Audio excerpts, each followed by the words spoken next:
stories are how we find ourselves. We look for ourselves in a story, and if we can find ourselves there, there's some relief and comfort in that.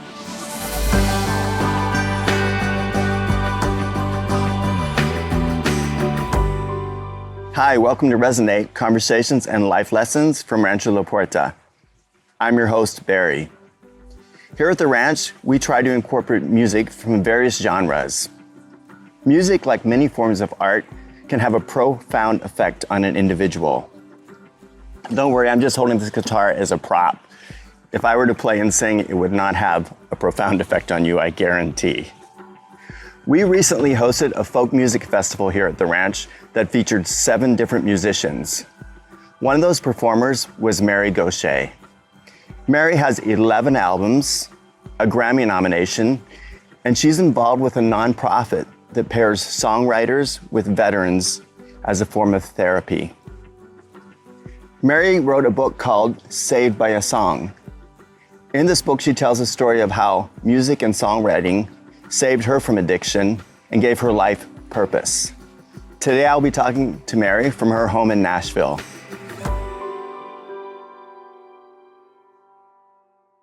Today, I'm with Mary Gauthier, and Mary, you're in Nashville today, right? It's in Nashville, Tennessee. Good, and I'm here in San Diego in my little home office as well. So you're a folk singer, is that correct? Is that what you're called? Kinda. I tend to call myself a troubadour. I have this sort of traveling life that I live and go town to town to town and play songs. My songs have been recorded by other artists in a variety of genres. Folk is one of them, country, gospel. I even had a song recorded by Boy George. I guess that would be pop music. Yes, I love the version Boy George did of your song. He sang it so well. Yeah. Yeah, so it's more, I identify with folk music, but I also love old school country music. Mostly I like singer-songwriter stuff that's lyric based. That's what I see myself as. Yeah, I like that. There's it feels like we always want to put people in categories, but I think music is pretty fluid. I like to think it is anyways. So you have 11 albums, and you have an album that was nominated for a Grammy. It was called Rifles or Rosary Beads. Rosary Beads. Oh, see, I was Catholic too, but couldn't maybe that's why I couldn't muster up the word. It was a record that came out in 2017, and it got in 2018. It got nominated for a Grammy. And the title came from something a veteran told me when I asked him what he saw when he got off the plane in Fallujah after basic training. And he said he saw guys holding rifles and other guys holding rosary beads. And the collection of songs on that record are songs I co-wrote with wounded veterans. Right. Yeah, I definitely want to get back to talking about that as well. But you also have a book that came out, is it in 2021, called Saved by a Song? Yeah. And I've been reading parts of it. It almost could be a little autobiography. It is an autobiographical book, but it's also an instructional book. I talk about songwriting in the book, and I talk about using music and song as a way of working through some of life's real hard, difficult things. And I explore the idea of music as song as far more than just entertainment when we need it to be. I want to go back a little ways to tell your story, because you were born in Louisiana and were adopted from an orphanage at age of 1, right? Yes. I've read this and heard you on interviews like 3 or 4 times, and it always says adopted by an Italian Catholic couple. Why do they always say Italian Catholic couple, I wonder? I don't know. It was something that we probably put in a press release 25 years ago, and it just follows you around. But I was adopted by an Italian Catholic couple, and I was in a Catholic institution called St. Vincent's, where babies were born and then put up for adoption because the women who had the babies were unmarried. And back in those days, which wasn't all that long ago, it was unthinkable for a woman to have a child outside of wedlock, especially if she were Catholic. Did you ever find your biological mother? Yeah, I found her, spoke to her on the phone. She didn't really want to be found. You know, the deal they made, and it was a trauma for her too, and I understand that. The deal they made was she would relinquish her baby, and her name would be kept secret in perpetuity. She made peace as best she could with what had happened in that time of her life, and she didn't want to be revisiting it. And I respect that. I don't necessarily like it, but I respect it, and I've stayed away because that's what she wants.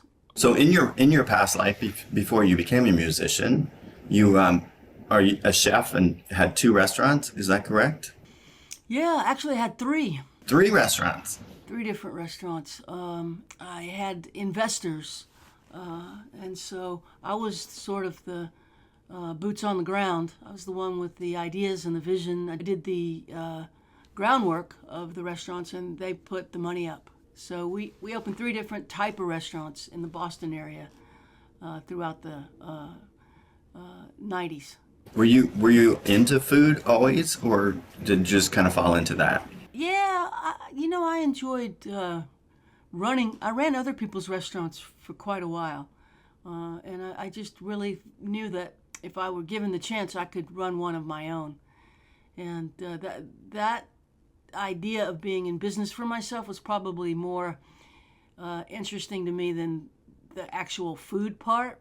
I partnered with a chef for my big restaurant, and he really helped with the menu. But I like being a restaurateur. I like the vision, the big picture part. So how did music show up in your life then? Well, music's always been integral to me. I've always had music in my ears. I'm a huge fan, and spend a lot of time with other people's music.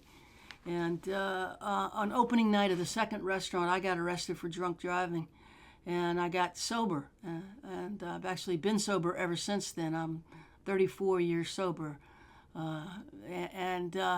After I got sober, I was brought to an open mic by one of my waitresses who was a songwriter. And just so happens my restaurant, Dixie Kitchen, was right next door to the Berklee College of Music. So a lot of my employees were musicians and songwriters. And I got brought to an open mic by one of my waitresses, and it was a light bulb moment for me. It's like, I want to do that. I'd always had a guitar, but I never performed really. But when I saw the open mic and I saw how it worked, I just became consumed with wanting to write a song and get up there and sing it. And that's what I did. And then it became something that I did every week. And then it became something that I really, really wanted to do more than the restaurant. It took years. It was a process. But 10 years after that, I moved to Nashville and decided to dedicate my life to music and song. I read somewhere or heard you on an interview that when you kind of had an out-of-body experience when you were in jail at age 27, and that kind of was an alchemist for changing something. I did. What happened in retrospect, of course, I didn't know what the hell was happening when it was happening because I was quite drunk. I think what happened in jail was I left my body long enough to see myself. And what I saw was someone who was in a big, big trouble with drugs and alcohol. And that moment of reality gave me the opportunity to ask for help and to surrender. I mean, the first step of recovery is a surrender to the reality of the situation. And that I think happened for me in jail. After that is when you started playing your guitar and started writing songs. How did the songwriting thing start? I think I read one place that you said it was your therapy, kind of working through things. I think it still is in some ways. Of course, I have an actual therapist too, but I use music and song to make sense of complex things and to tell stories. I feel like I'm a natural storyteller. I just have that in my makeup, and I believe stories are really, really important. and they come to me and they come through me. And stories are how we find ourselves.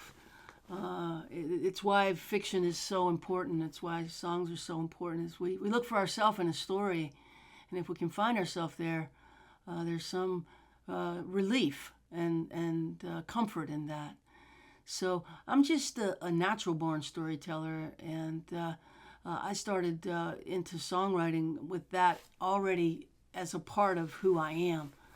And then I just had to learn how to get good at it. Practice, practice, practice. That's what they say, right? So Working hard in front of an audience and learning how to do it, it takes 10 years, in my opinion, to get good at it. I was listening how you would first go to the open mics, and lots of people would be there waiting for their chance to get up on stage. There must be something, because at that point, I remember you saying that you weren't really good at it. I was horrible, yeah. No, So what is the thing that makes you go from that fear to getting on the stage? Is it something you're born with, or it's a drive? I think I felt as though I was called to do it. And I had enough experience in life at that point, I wasn't young, to know that nobody starts out knowing what they're doing. Like, you have to learn. And the hard thing about this job is that you have to learn how to do it on stage in front of people. Mm-hmm. You could be just a superstar in your living room, but that doesn't count. Too bad, because I am a superstar in my living room. I had to work through the process of getting good at it in front of people. And that takes a certain amount of just sheer will. I had to just will myself to get to the point where, I remember now, this was 33 years ago, something like that, 32 years ago. I remember now telling myself, if I could just get as good at this as I am at jambalaya, I had a Cajun restaurant. I didn't start out good at jambalaya. I had to learn jambalaya. And it's like, I'll figure this out if I don't quit. And I think I have a persistence, or had a persistence. Maybe maybe I don't have it as way I did when I was young. But I had a persistence to me that I'd get knocked down and I'd get back up, and I'd get knocked down and I'd get back up. And if you get back up more times than you get knocked down, you start to accomplish things. And I think that is part of my nature, or a certain understanding that I was being called to do this. And also, I really liked being in the community of other songwriters.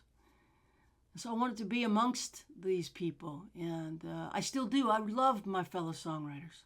Mm-hmm. Like, they're your people. They're my people. I think too, the message that you have is it's so good, because once you know your purpose, I think we go through almost anything once we know that this is what we're supposed to be doing. That's kind of what I'm hearing you say. I believe that, and I believe to the core of my being that it's a gift to know what your purpose is.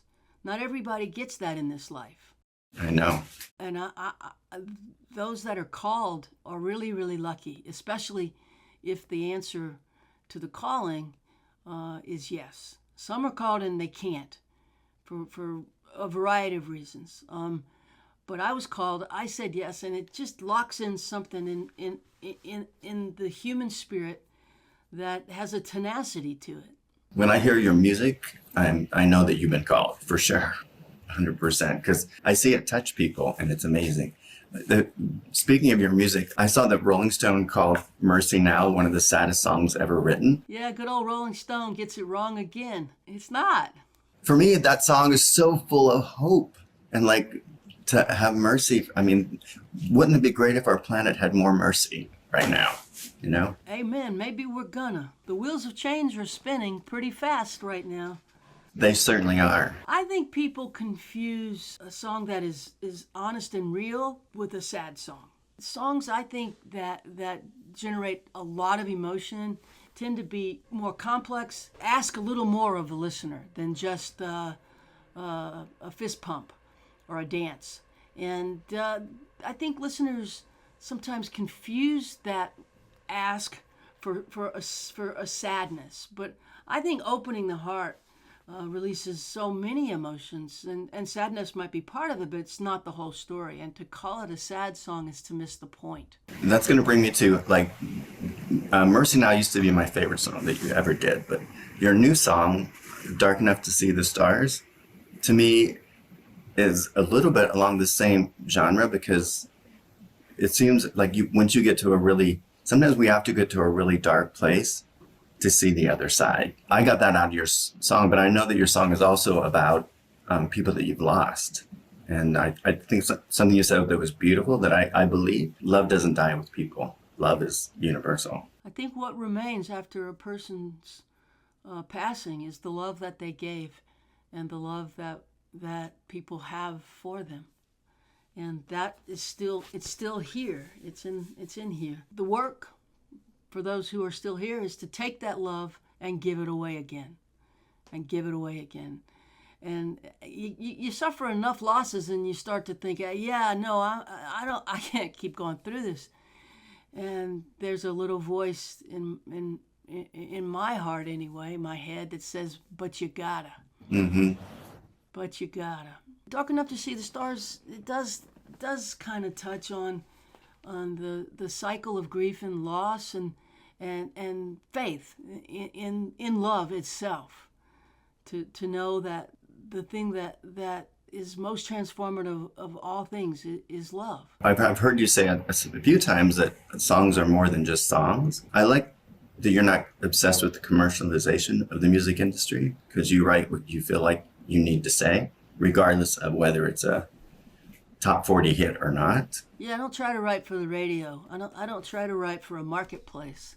I try to write for truth, and I try to write for beauty, and I try to please myself. And if the songs land in a commercial way, that's just a happy accident. I don't consider the marketplace at all, because it's not. Well, first of all, when I started as a beginning professional songwriter, I was already 40, so the market for me had come and gone anyway. So it's a youth-oriented business, the music business. But that aside, I saw so many singer-songwriters who had great careers outside of the commercial music business, and that's what I really wanted.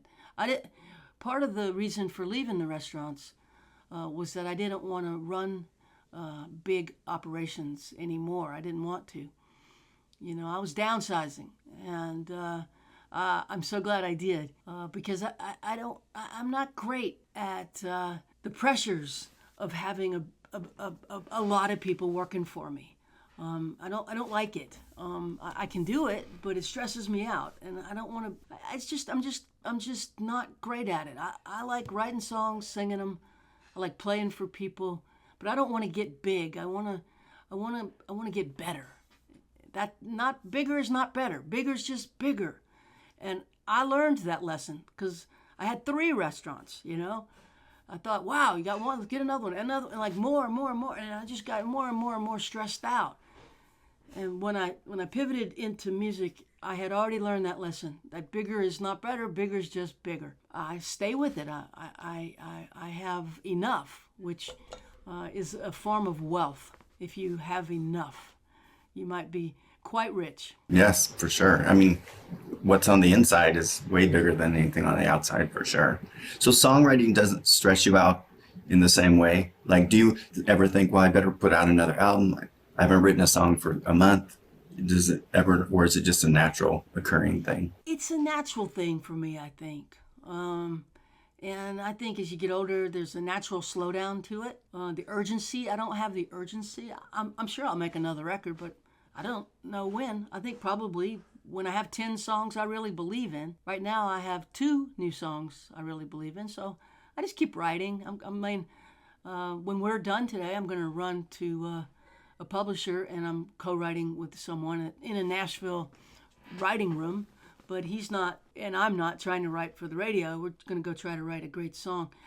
I am always engaged in writing. That's just a practice for me. If I'm not staring at a page, I'm always listening for ideas and sending them to myself.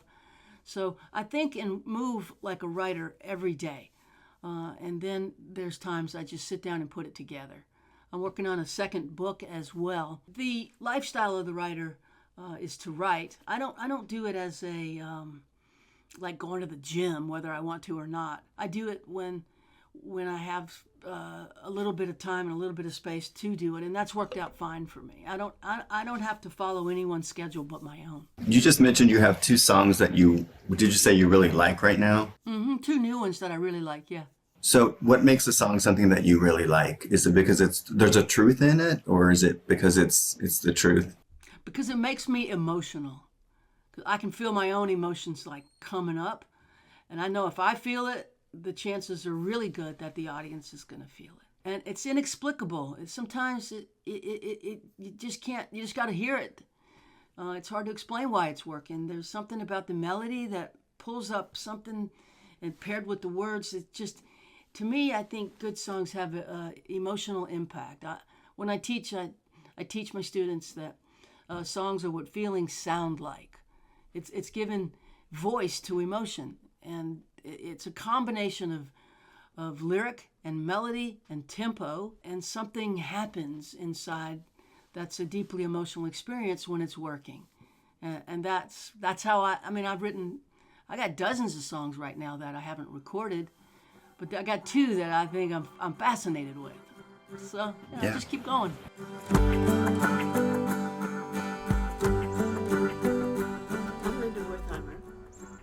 Retired from National Public Radio, but for many years I worked for NPR. I anchored All Things Considered, and I spent a lot of time covering politics and the Congress. And amazingly enough, that's why Deborah Zake wanted me to come. I think she saw it as a kind of, people will come and talk about the real world when we're surrounded by all this beauty at the ranch.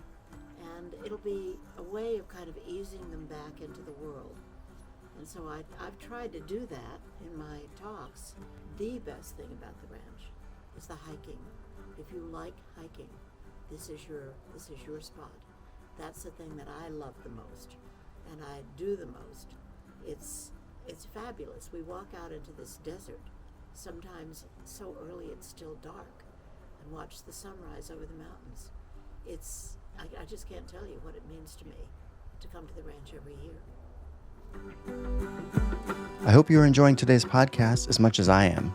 To learn more about our wonderful presenters and exciting weeks coming up at the ranch, go to rancholaporta.com and check out our events calendar. Make sure to mention the podcast when making your reservation to take advantage of a special offer. Some restrictions may apply. Let's talk about the nonprofit that you've been working with, or that you have worked with. Yes, I'm a part of an organization that pairs wounded veterans with professional songwriters. It's called Songwriting with Soldiers, and we go to retreat centers with 3 songwriters and 6 veterans and a support staff, and we write songs for a couple of days based on the veterans' stories. And the program's been around for almost 15 years. I've been a part of it the whole time, and it is a powerful experience to sit with someone and bear witness and try to transcribe what they tell you into a story that reflects their life. It's a real beautiful experience, and so much healing can happen in those moments, and I love doing that work. So when you write a song with a veteran, what happens to that song then? Well, we have probably somewhere near 1,000 songs at this point. They're on the Songwriting with Soldiers website. I made a record of 10 of the songs I co-wrote. We mentioned that earlier, Rifles and Rosary Beads. But I think the veterans go home with a recording of the song, and they have their song, and it's important for them to have something to point to say, that's me, that's how I feel. And the songs themselves live on forever on the website of Songwriting with Soldiers. And they're thinking about maybe doing something with those songs. The songs themselves do the work in real time. Whether they go on to do anything else, I don't think it matters. I think the work is done at the retreats in the process of writing the songs and then singing the songs.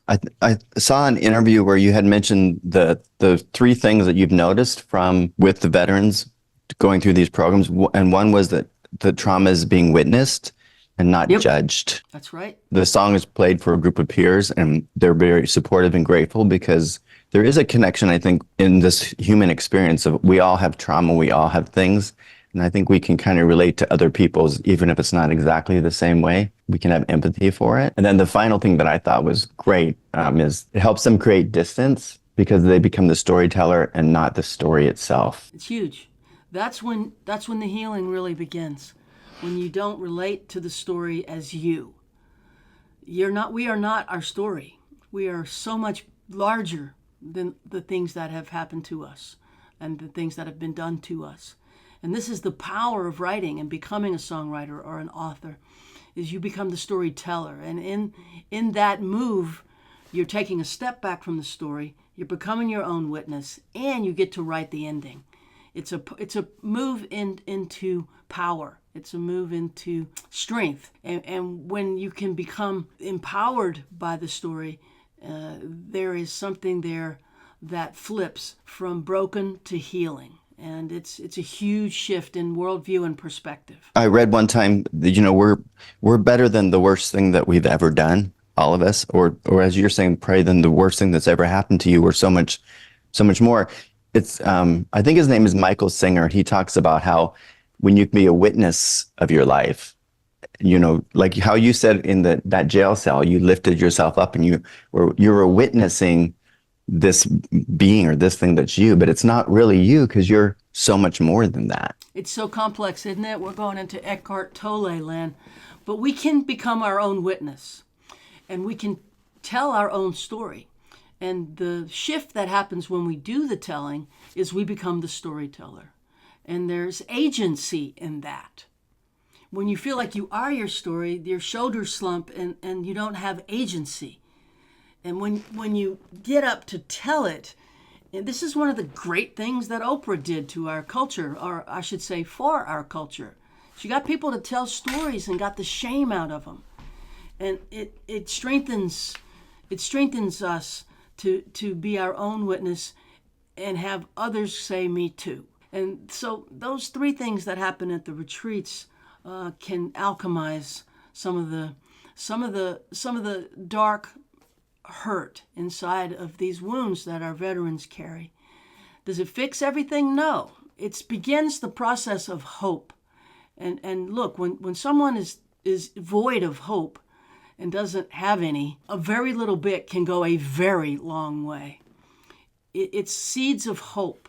And those seeds can grow into a willingness to ask for more help and receive it. And you said they get to write the endings? Yes, we can, as writers, make up a verse that happens in the future that has a good ending. Yes, that's great. That is hope, right? For something more. A thing that I've heard you use also, I love this word, a truthometer. What's a truthometer for you? I think it's in the solar plexus. We all have one. Some people are more in touch with it than others. But our gut knows things. There's a wisdom in our belly. When you say, I just have a gut feeling about that guy. I don't trust him. Well, he didn't do anything, but I got a gut feeling about that. The gut is a measurer of truth and safety. And I lean into my gut as a writer. I may not understand why these words stacked in this way makes me feel something, but they do.